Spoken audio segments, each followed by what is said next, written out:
Hai, welcome to my channel.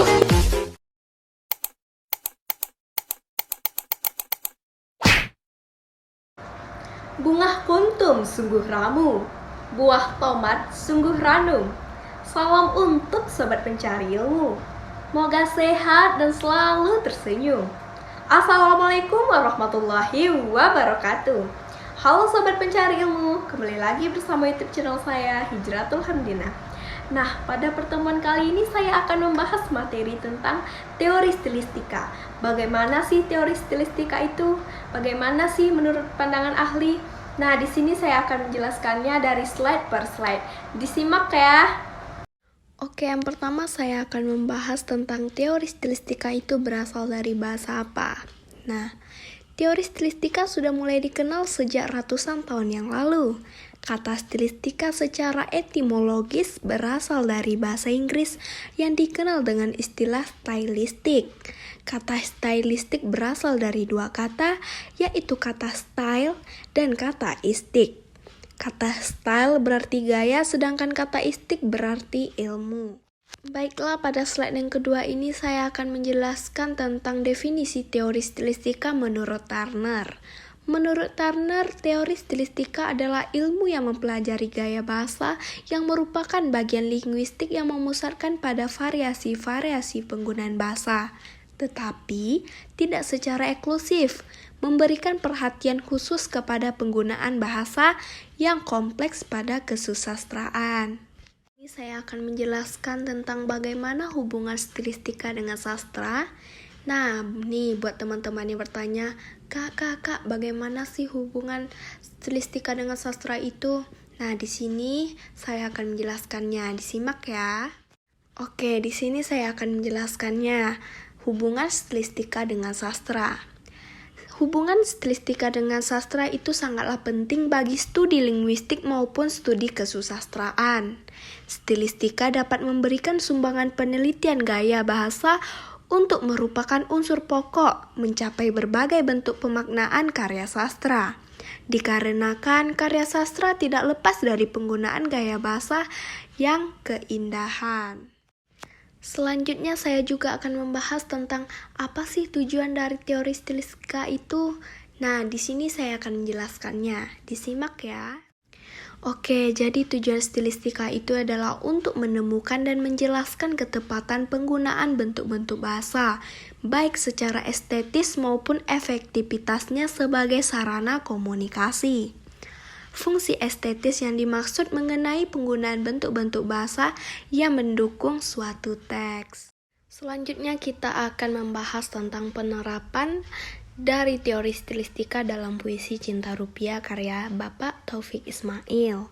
Nah, jadi sebelum saya membahas itu, izinkanlah saya untuk membacakan puisi ini.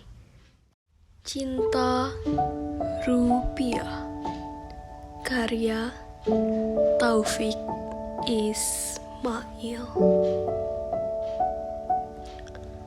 Sesuatu paling jahil malam ini aku simak sebagai perintah, yaitu perintah agar rakyat mencintai rupiah. Buru-buru aku ke kamar mandi mencegah muntah. Sesudah itu sesak nafasku menahan marah. Bertahun-tahun, berbelas mungkin berpuluh ucapan sebagai omong kosong masih kami coba tahankan. Antara kekebalan dan kebebalan sudah sukar dibedakan. Jangankan kritik dan kecaman, saran perlahan pun tak mempan. Wajah-wajah kaya luar biasa menukarkan uang Amerika. Seujung jari kaki mereka diperagakan di layar kaca. Seluruh negeri curiga semua tayangan itu ria dan dusta. Bagi kami yang miskin, adegan itu makin memedihkan mata. Pemuka negeri ini pura-pura saja berpancasila. Perintah mencintai rupiah tulen, materialistik dan serba benda.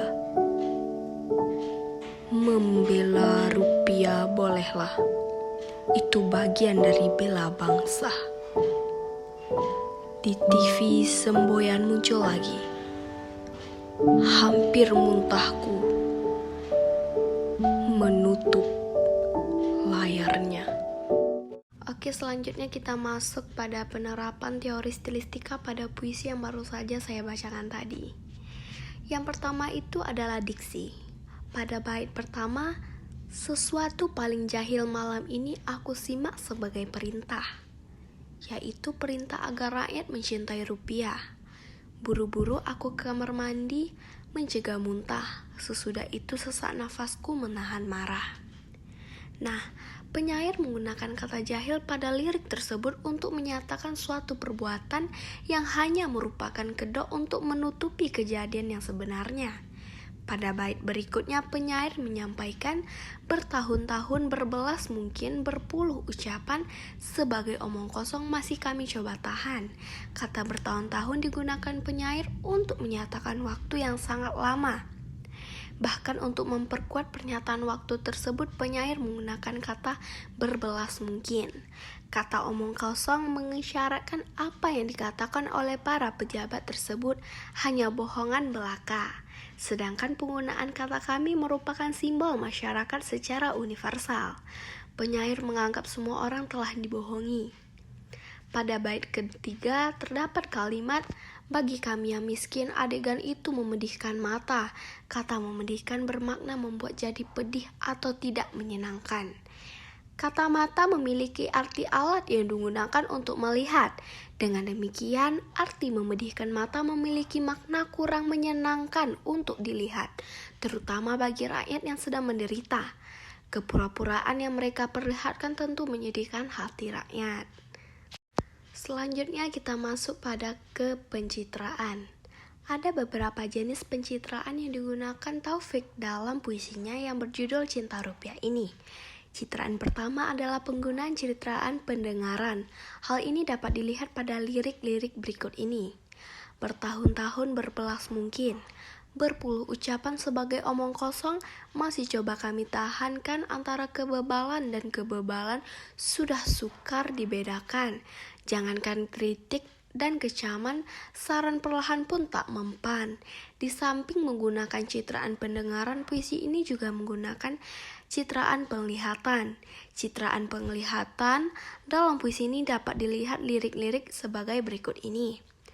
Wajah-wajah kaya luar biasa menukarkan uang Amerika seujung jari kaki mereka.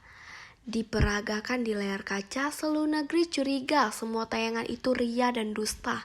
Bagi kami yang miskin, adegan itu sangat memedihkan mata.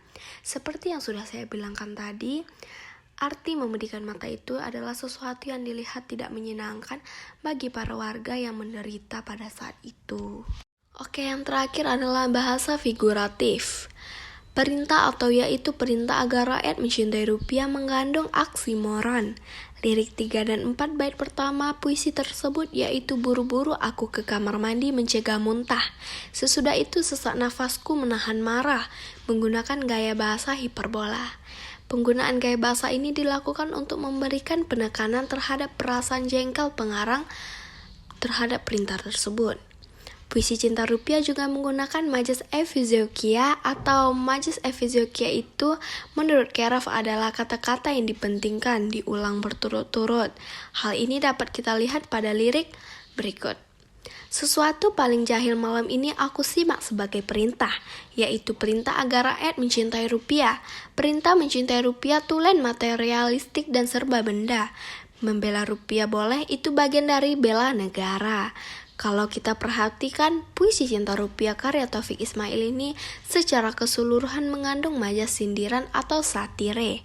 Hal ini terungkap pada lirik, buru-buru aku ke kamar mandi mencegah muntah. Pemuka negeri ini pura-pura saja berpancasila. Di TV semboyan muncul lagi, hampir muntahku menutup layarnya. Baiklah sobat pencari ilmu, segitu dulu materi saya kali ini. Sampai berjumpa lagi di YouTube channel saya selanjutnya. Sebelum saya akhiri, saya akan memberikan satu pantun. Burung irian, burung cendrawasih. Cukup sekian dan terima kasih. Assalamualaikum warahmatullahi wabarakatuh.